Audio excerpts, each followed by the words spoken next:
What if everything you've ever been told about when it comes to you setting goals to be able to achieve what it is that you want to be able to achieve, as let's be honest, you want to achieve things so that you can be happier. What if all of that goal setting stuff was completely wrong?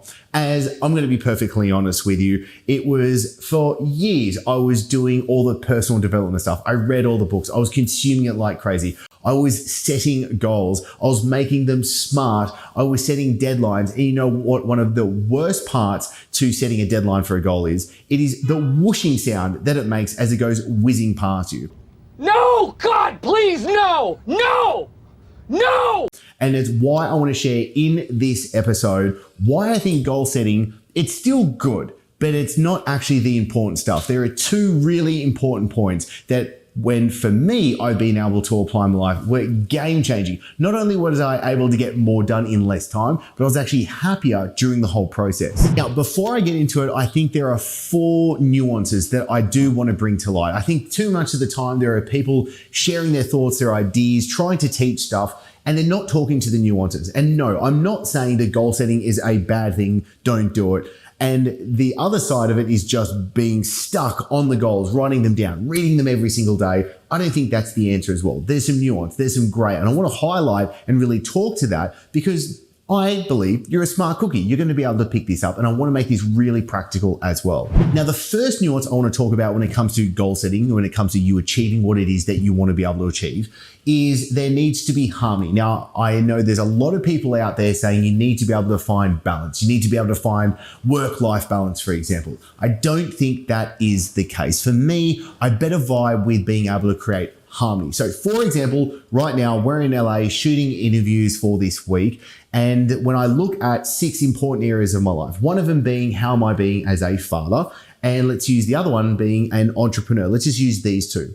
Now, me trying to have balance between these 2 really doesn't count. And at the end of each day, I do a daily reflection. I rank myself in all these 6 areas of life. Now, today I'm going to rank myself a 1 as a father. Why? Because I'm overseas. I'm doing the work that I love to do, but I'm not there with them. And I'm being able to have a Zoom call with them. I'm being able to have some messages back and forth, but I'm not being the dad that I want to be. Let's be perfectly honest. Now, as an entrepreneur on the flip side, I'm being a 10 out of 10. I'm getting stuff done. I'm being able to produce great work. I'm in flow. Fantastic. See, it's not about trying to have balance between the 2. It's being able to have harmony between the 2 so that there's actually a better perception of what's going on in a bigger, more holistic view. Now, the second one is something that I really enjoyed being able to pick up. I'm not sure from whom, but it's the Stoic reverse clause. So essentially it's saying I'm setting the intention, the goal, the target to achieve this thing, but I'm letting go of the attachment of actually achieving it. Stick with me for a second because this is actually really powerful. Well, it's powerful for me. And this was the case of, yes, I want to set the goal, set the intention, set the target. But at the end of the day, I don't actually have control of whether or not I achieve that thing. There are so many other things that are happening to affect that action getting turned into the achievement that I want at the end of the day. So it's setting my expectations in the sphere of what it is that I can control. And what is it that I can control? I can control my thoughts and my actions. So therefore, I want to make sure that I'm just actually showing up, putting my 10 out of 10, if I was to kind of like using that ranking analogy again, into what are my thoughts and actions and having a clear intention set. But the Stoic reverse clause is kind of letting go of that attachment of what that end outcome is and getting me just to focus on what it is that I actually can do about it. This also goes into another way that I look at it, and it really is the goddess of fortune. There are so many things that I don't control. Now, touch wood, I don't want this to happen, but like I could get hit by a car crossing the road getting lunch today. I could choke on my salad. There are tons of things that I just simply do not have control over. You serious? And so that's why when I was so dogmatic about sitting in and being like, this is the goal that I want to do. This is how much money I want to make. This is what I want to achieve. These are the accolades and things that I want to have. God damn it. Like I can do what I can do, but there's so much outside of that control as well, which is why I want to hammer this message back with the 2 points when I look at it from the Stoic reverse clause and just understanding that there is the goddess of fortune at the end of the day that really lays out the cards that I'm not able to actually have any effect with. Now, the last nuance that I want to talk to with this is it comes to, well, what actually makes us happy at the end of the day? If I want to set goals to achieve things so that I can feel, and let's just use the word happy for the moment, well, what is actually the important stuff that makes us happy?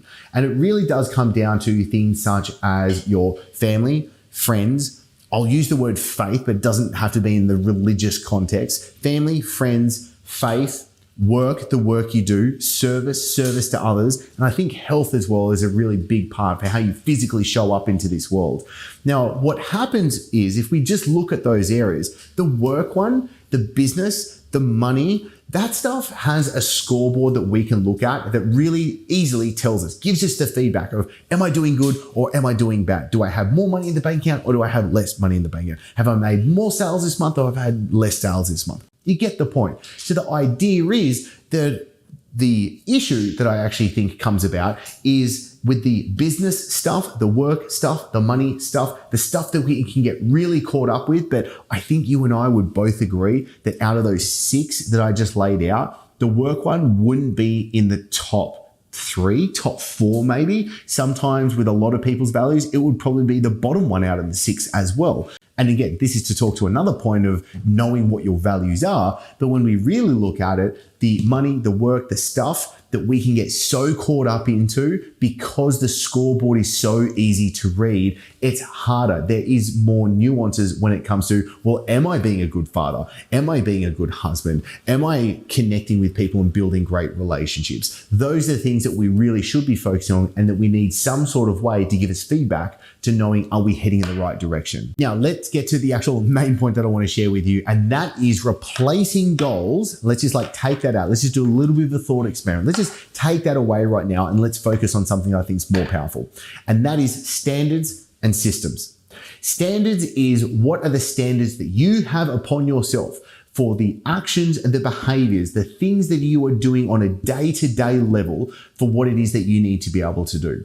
The systems are essentially the automations, the processes, the systems, whether it is for another person to follow, whether it's me running the company and me having SOPs for my team members to be able to follow, or is it the actual automations, technology, data, that stuff needing to do what it needs to be able to do? Let's put that one off to the side now. Let's just think about people, you and the people that are in your sphere to make sure you're getting done what needs to be able to get done. So let's use an example of getting in better shape. Okay, you want to be able to get in better shape. You want to have a 6-pack. You want to have a body where you look in the mirror every morning and you're in admiration of, that's fantastic. Now, if you just set the goal and you'd be like, I want to be 5% body fat at 100 kilos, okay, that's setting the goal. But what are the standards that you are going to keep for yourself? Are you going to ensure that you're going to stick with your meal plan? Are you going to go for walks every day? Are you going to get your training sessions in? Are you going to ensure that you're in bed on time, waking up? Are you ensuring your recovery? Are you doing the things that you need to do on that daily, weekly, monthly, whatever time cycle you want to look at, process for you to actually get to what it is that you need to?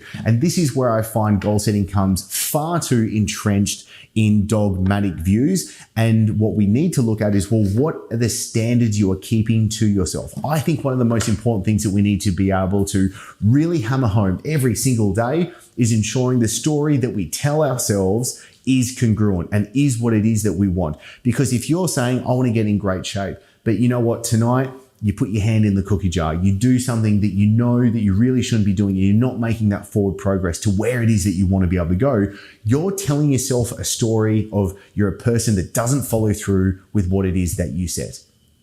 And I think that's really poisonous. I think that's really scary as well. So to make this really concrete, I think there's 5 steps for us to be able to do.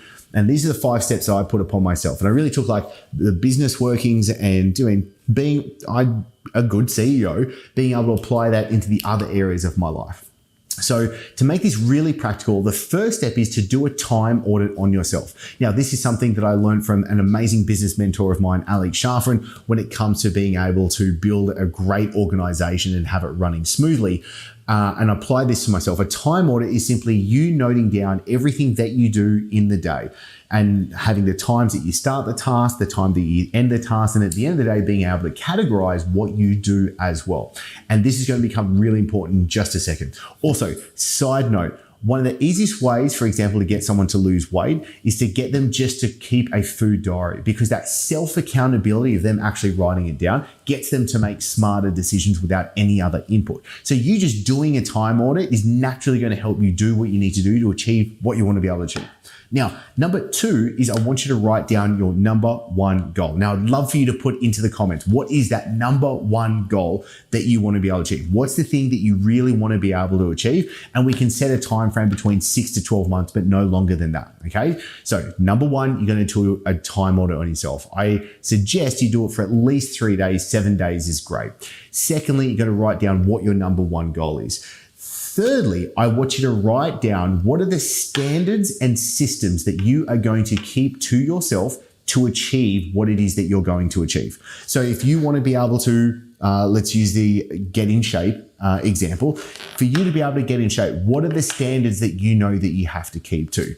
Like following a meal plan, drinking enough water, getting enough sleep, hitting your training sessions, all that stuff. Write those standards down so that at least at the start and end of every day, you could look at that list and be like, I did that. Or I didn't do that today. I missed that one. Okay, I've got to make sure I get on to the next day. And you get the point of where we're going. Now, the 4th point to this, and I think this is really important, is write a not to do list. So we set the standards, we set the systems. These are the things you're going to be doing. What are you not going to be doing? And I want you to look at your time audit, and I want you to see all the things that you're doing on a day-to-day level that is going to impede or slow you down to achieve the things that you want to be able to achieve. I want you to get clear on the shadow side of this. I want you to get clear on the things that you're doing that are like literally stopping you from achieving that, so that you can be aware of it and have more discernment towards this as well. And then the 5th point, really simply, is how can you set up a cadence, or what is the cadence that you're going to set to have reflection upon this? So let's say it could be, for me, at the end of every day, I do a quick 5-minute reflection in my journal, literally seeing how did I show up for my day, and have a couple of key specific questions that I've done in a previous episode. You could, at the end of every week, if you wanted to, do a bit of a weekly review and be like, hey, these are the standards and systems that I wanted to set for myself. Have I actually done this? This is my not to do list. Did I actually do any of these things as well? Because this awareness brings about better investigation. So if you're aware of what's going on, now we can ask better questions. Now we can have discernment and investigation towards, well, what is it that is actually happening, so that you can make smarter decisions moving forward. Now, I wanted this to be a quick little episode, and it looks like it's gone a little bit longer than I want to, but I wanted to make sure that we kind of like break down what's going on, because I think if you can today be really clear, and again, comment what's that number 1 goal that you want to be able to achieve, well then are you clear with the easy 5 steps for you to be able to follow through? Do you understand and can you put into practice as of today the things that you need to do, such as standards and systems, and you just focus on that? Now, if you're joining me on YouTube, I really want to make sure you comment below. Let me know what that number 1 goal is, because I want to jump in, be able to help you. And in future episodes, we're actually going to break down how to make that happen as well. If you haven't subscribed, please do so. If you're listening to this on a podcast, you can subscribe to the show on wherever you're listening to this show as well. And as always, thank you so much for being here. I really appreciate being able to share what's going on in my life to hopefully better what you're doing, and for you to be able to get the shortcuts as well. So I'll see you in the next episode.